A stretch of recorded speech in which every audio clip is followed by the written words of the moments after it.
What's the old quote that goes with that? What is that? I was born ready or something like that. Yes.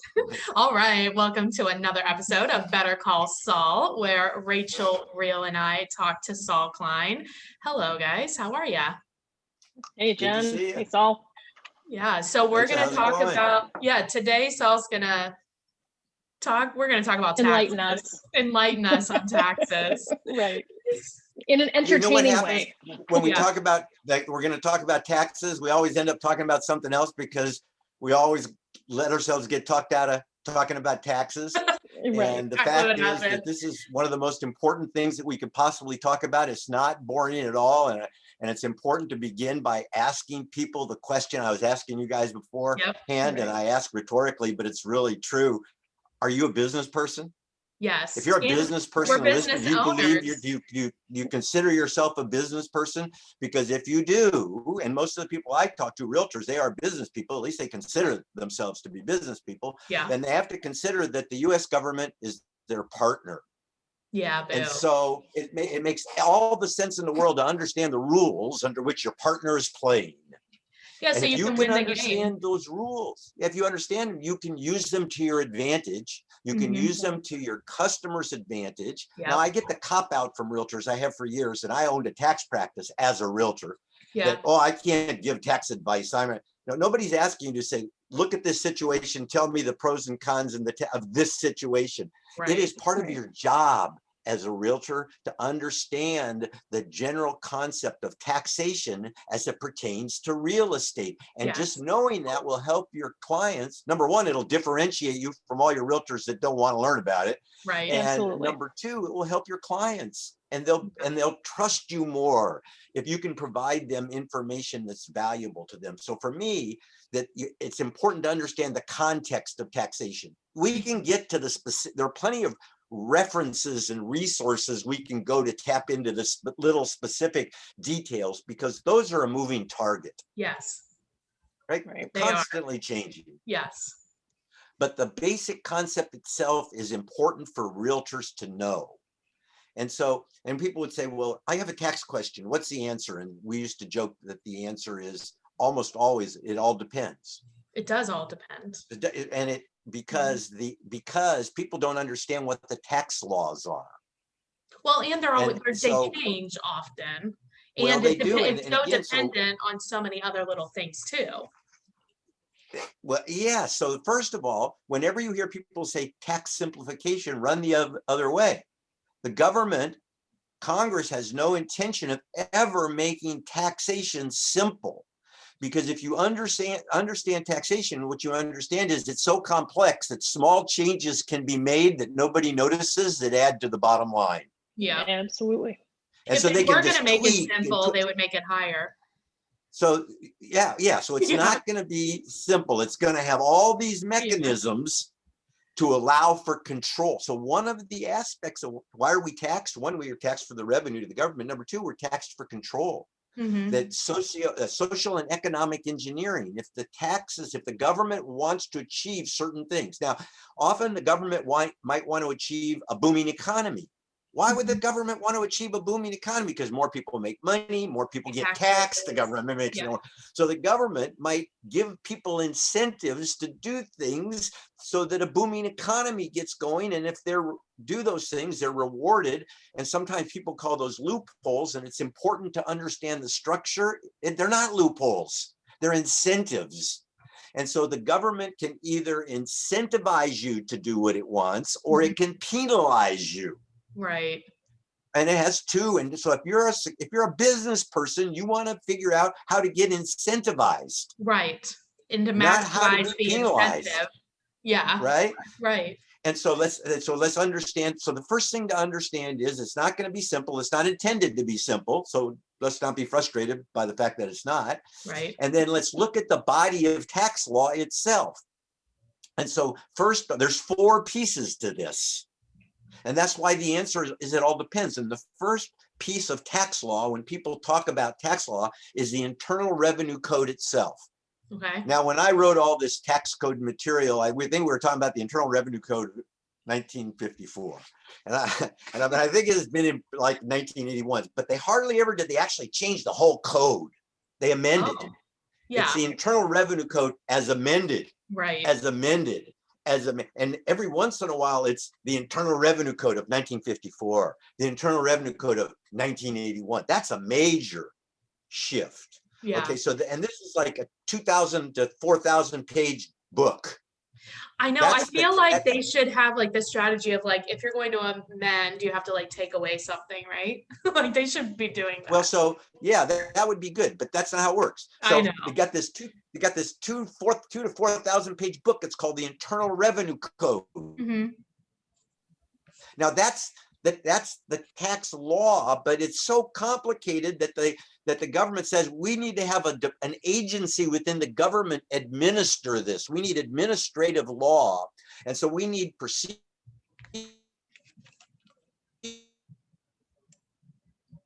So there is, and they do that with regulations, and so those regulations of the Internal Revenue Service have the force and effect of law. And there's like 4 volumes of those. Last time I looked, 2,000 pages apiece. Now, that's the second piece. Okay. Then the third piece, it is the IRS makes decisions, rulings. And they can make general rulings or over the years. Okay. And so if you're going to try and fight your position and make your case known, you could look to the volumes and volumes of rulings. And then some people took the IRS to court. And so now they took them to court. Sometimes they win and sometimes they don't. They lose most of the time. There are 2 ways to go to court. One way is you pay the money the IRS says you owe and you fight to get it back. The other way is you fight the IRS and right. So there's 2 ways to go to court, but they've been doing this since 1913. I mean, that's when this all started. By the way, same time the Federal Reserve started, 1913. And so I have a question about the Federal Reserve. So it was a private company, but is it not private anymore, or is it? Yeah, it's a private bank. It's still private. Okay, yeah. All right, carry on. Right, so you got the Federal Reserve created in 1913. What did the Federal Reserve have the ability to do? Circulate money. Right, Get and they do the interest rates too. Yes, well, they do that, and there are ways they do this. One way is through manipulating the interest rate. Yeah. Right. But the idea is the government was given the capability through this entity to what? Put currency into the economy. At the same year, the government created a mechanism to do what? Take the IRS, take money out of circulation. Okay. Right. So these 2 things happen at the same time. So there's right. So they use it. So the tax law is code, regulation, rulings, and case law. 10,000. So now from a realtor's perspective, because realtors often ask this, what can I deduct? Right. This is the most important thing you can know as a realtor almost. Yeah. What can I deduct? And the answer is you can deduct anything that's reasonable and necessary in the pursuit of taxable income. Okay. So it depends. So it depends. Now, it depends. Now, where would you look to prove your case? You look first to the tax law, then to the case studies, regulation to make your case, to build your case. And so that's why every real estate agent should have a CPA. It doesn't even need to be a CPA. It needs to be somebody who understands taxes, but it's right. And I've always found now, if you're going to have someone do your books, right, that too, and that's not a bad idea. But enrolled agents typically are as good as CPAs and a lot less expensive often for the purpose of preparing a tax return. Okay. Right. And being there to go before the IRS if you need that. Right. But if you don't take the big risks, if what you're doing is an obvious deduction, then you're not going to have any problem. You're not on anybody's radar at that point. It's when you start No, pushing there's much bigger fish taking to advantage. fry. Right. When you start taking Right. advantage of those things that, are meant for us to take advantage of. I prefer to look at it as maximizing the benefit. Yes, maximizing your benefits. Yes. Exactly. Exactly. Yeah. So when You start to over maximize or attempt to over maximize, that's when your red flag goes up. Yeah. So the tax law, important to know that the government uses it for social and economic engineering and for revenue. So look for ways that the government is trying to incentivize. So Now, let's do an example. So like right now, is one of the incentives the low interest rates and how they've been low for so long? It seems weird. Low interest rates are an incentive to buy for different reasons. When you're talking about the tax code, something like depreciation, allowing the business lunch deduction. Mm-hmm. Oh, you know what? I think they changed to something where, yeah, it was the lunch where or a gift or something where you can only get like a certain percentage or a certain dollar amount. They cut it back. But think about this.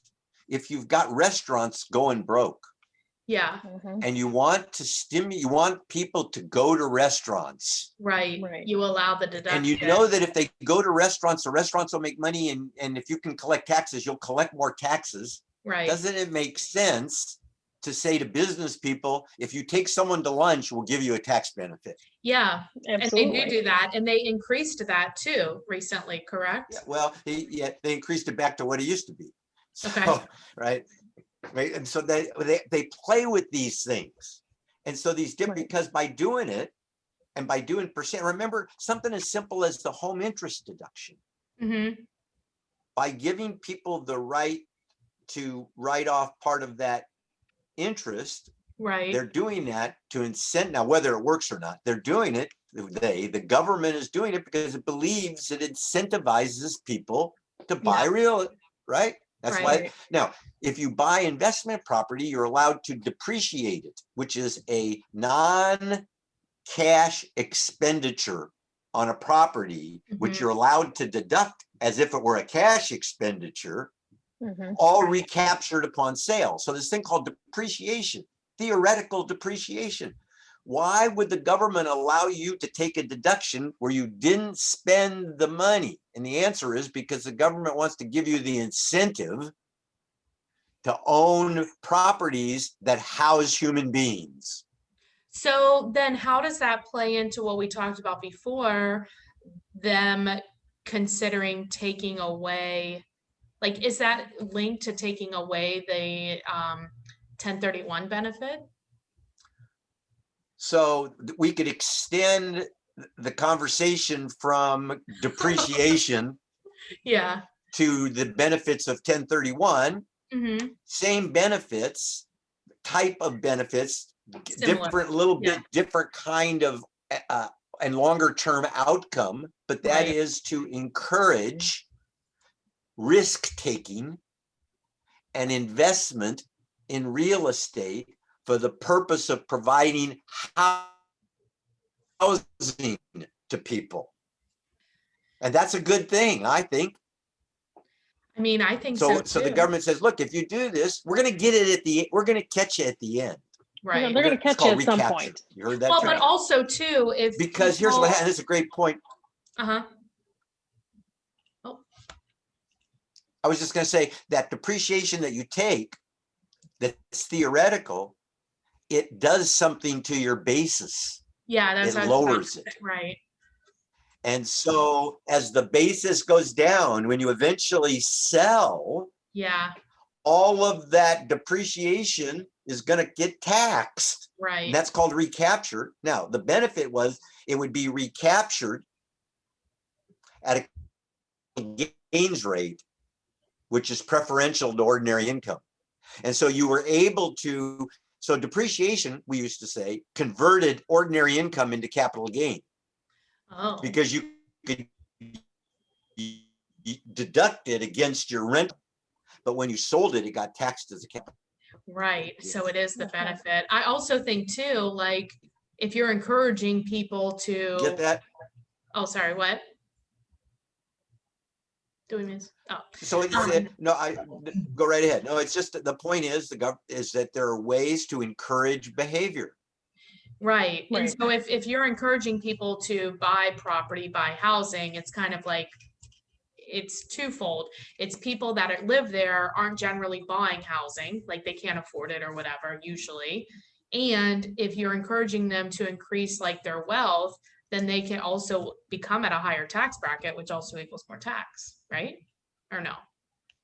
Well, and one of the basic premises of this whole country, and one which I attest to and am passionate about, and that is the first place you start is you buy a place to live. Yeah. That I don't care what anybody says, I don't care what marketplace they say, everybody looks at life through their own prism, and I'm looking at it through mine. And I can tell you that the first thing you do is you buy where you live.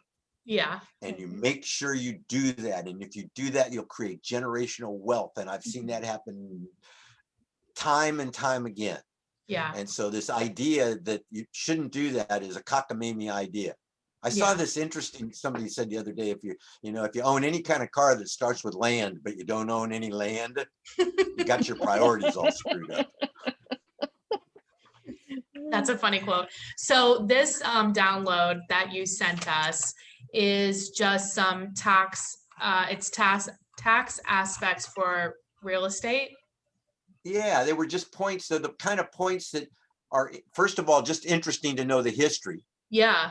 And then to know some of these pieces like depreciation, like recapture, like turning ordinary income into capital gain. If I sold income property, that I did, that's a phrase I used all the time. So why should I buy an apartment building?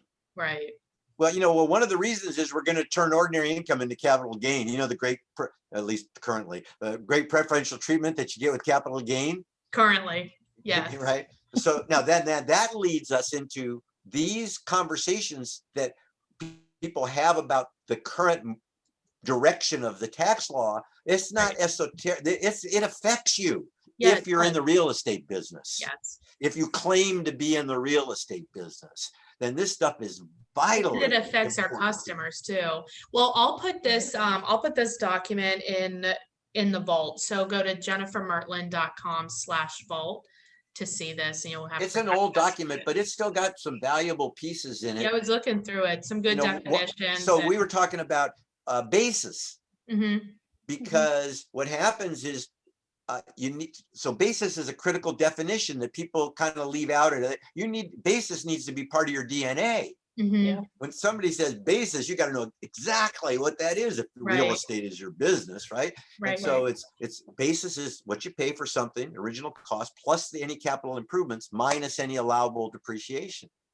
And so basis goes up and down over the holding. That's why you got to keep the receipts if you do a room addition or a pool addition to your house, because your basis will go up. And when you sell it, you'll pay less capital gain. Yeah, you want that basis up, right? So you want that basis up. So it's important to know the term basis and what moves basis. Yeah.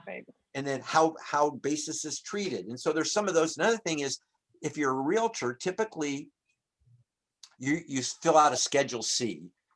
Most realtors and most of the people, and I once had a tax business where about 300 of my clients were realtors. So I would have like 300 realtors would come in and see me and I was a realtor too, but I get to talk to them, and then they would like tell me stuff they hadn't told their spouse, right? The first time the spouse hears it is when they're sitting across the desk and we're like going over the info to do their tax return. So, I had realtors as tax clients, and most of them were sole proprietors. Yeah. Simple. They filled out a Schedule C, but people were deathly afraid of their tax return. I used to kid people didn't want to even look at it. They would they always just want to know, do I owe any money? How much? Do I owe any money? How much? No, look at it, understand it. So in this document, I have an old Schedule C, but people should look at the Schedule C. So first of all, the 1040, the tax return, the 1040 portion is nothing more than a table of contents. Yeah. It says, if you want to know the interest that this person earned, go to Schedule A. If you want to know the dividends, look at Schedule B. If you want to know the self-employment income, look at Schedule C. If you want to know the capital gains, look at Schedule D. If you want to know the rental income, look at Schedule E. And that's the whole first page. Mhm. Oh, you want to know what they, and it gives you the numbers. You want to know what they are, then you turn to those schedules. Mhm. But it's all just summarized on page 1. So the thing that we're interested in as realtors is the Schedule C. And Mhm. people want to know what to deduct. Well, go look at the Schedule C. It tells you. What you But can then it gets deduct. down to this other category called other. And That's where everything- Catch all. Everything goes into That's- the other category, right? the other, you just make your own up. We Right. always And say I that make them the up. GOK fund, the God only knows fund. Well, yeah, but you want to be as specific as you can, Right. Yeah. and you don't want to have a big miscellaneous. There are certain things that tip off the IRS. and Right. so I was you going to say just that's wanna probably be tipping off the specific. IRS a little bit, right? Yeah. So, Yep. but just as long as it's something that you believe in your heart is reasonable or close to it, is reasonable and necessary in the pursuit of taxable income. Nice. And if you don't believe it 100%, you say, okay, I'm going to take a chance. I'm pretty sure. And if I get caught, here's what happens. Right. I mean, that's Right. that's the risk you take, whether you Right. know it or not. Well, When I you're think, putting those expenses down that you don't have receipts for. right. I mean, I Right. think just like to wrap it up, like the main point of this conversation is like we can't put our head in the sand and not know anything about taxes. Now, we're also not like CPAs and accountants, and that's not what we're trying to say. But if you, as a business, as a realtor, we are business owners, and a lot of us own investment properties too. And so it's important to understand, like as a whole, how all of it's affected, right? Do you feel like that's like kind of a good Yeah. summary of what we're talking about? And know that I want to know, and so do my clients, how do I minimize or eliminate Right. The tax taxes on consequence. my on my assets? Exactly. And We I'm not should- asking the realtor to know everything about it, the specifics, but I want them to know if, hey, I just bought this house, I've lived in this house, can I exchange it for an apartment building and defer the taxes? Right. Well, you know Right. what? We ought to know that like for like, Right. under the Internal Revenue Code section, that's the law itself, Mhm. right? 1031, it says like for like is, has to be income producing for income producing. There are different rules for where you live, right? Right. Right. And Exactly. we should know what those different rules are for where we live, and can we eliminate the gain? We should know that. Matter of fact, we used to always print them up, and back in the days when we had like newsletters that were made out of atoms, right? Before they were bits, and we would send out our newsletters. We would always have the latest, right? Yeah. And that stuff's readily available on the IRS site. The IRS loves to educate taxpayers. Mhm. We And need just- to know, as agents, we need to know enough to be able to give our clients some direction and to be able to know when it's outside of the scope of what we're capable of quoting and say, hey, this is a scenario where you really need to have an accountant or a CPA or somebody who's familiar with tax code be able to look at this and maximize your income and reduce whatever you owe to the IRS. Yeah. Mhm. Yeah, if I've got these properties and I'm looking at exchanging into these properties, that's going to be an equity and debt position here and an equity and debt position here. That's going to be done to the rules of 1031. There's going to be a tax consequence. Most realtors are not equipped Correct. to tell you what the tax consequence is, right? And need to know Right. enough to say, Exactly. yes, this is going to make a lot of sense, but we got to go talk to a tax person about Right, how it's just going to affect you exactly. directly. Recognize when there could To be able to recognize that. I Yeah. think so too. An implication one way or the other, positive, negative, or otherwise. Yeah. Well, I'll always learn something, Saul, every time. Right. Every these are time. So people have questions for you. They want to get a hold of you. What is the best way? Saul at bettercallsaul.realtor, and we're opening up the data advocate soon. There is so much going on in the world that people need to know. That this is like, there's been a couple of exciting periods in my life where I was in a position to deliver a message of technology to realtors. Uh-huh. And I can go back and go over them with you. I won't, but we are at that convergence point once Yes. again. It's And exciting. where people are not paying attention to the things that are going to have a direct impact on their lives. So it's important to start paying attention. When is that going to be back up? Saul at bettercallsaul.realtor. I like it. Do you guys have a date of when that's gonna be back up? The data? Yeah, it's up. It's probably by the end of this month. Okay, perfect. Well, we're putting stuff up there now. John Riley doesn't think it's ready yet. Yeah, I think it's always ready. Perfect. Always ready. Uh, Right. Rachel, if people have a referral in Chicago for you, what's the best way to get a hold of you? Best way to reach me is by text message at the cell phone number 630-542-8688. I would give you my email, but everything goes into a black hole because my name is spelled funny. So we'll go with the cell phone number 630-542-8688. Rachel, you need to buy all the misspellings of your name. I tried. I actually tried that. And when your last name is Real, it's very hard Yeah, because everything's taken up. you were born to be. I think I might just have to permanently change my name. I don't know. And You know what? New brands are difficult. New brands are know. really tough, right? Yeah, I always yep. tell people it's a good thing my mom named me Saul, because that's what everybody calls me. There you go. that's awesome. And if you want to get a hold of me, my number is 513-400-1691. All right. Thank you, Saul. That was fun. Thanks, Rachel. Thanks, Saul. You bet. Thanks for Good to having see us. you guys.